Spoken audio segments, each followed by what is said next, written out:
Bogura media cultural society ঢাকাস্থ যে বগুড়া গণমাধ্যম কর্মীরা আছেন তাদের উদ্যোগে আজকের এই আয়োজনে উপস্থিত আমাদের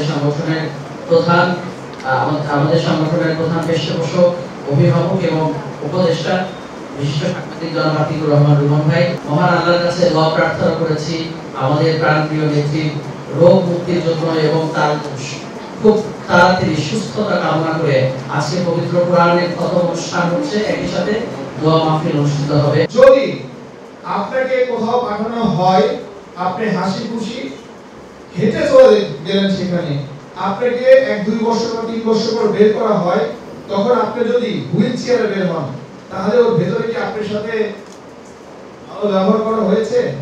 সুচিকিৎসা দেওয়া হয়েছে?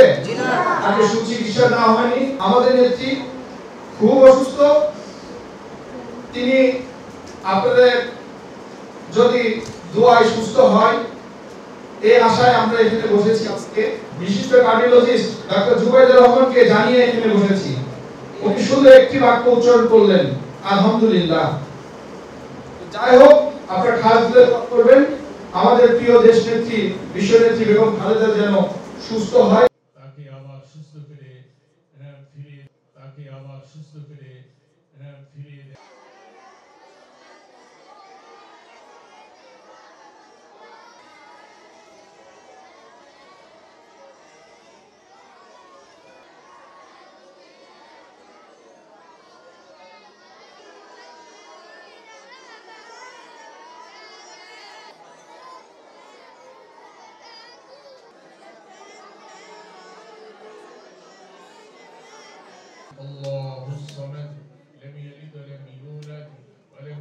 আমরা শুনতে পাচ্ছি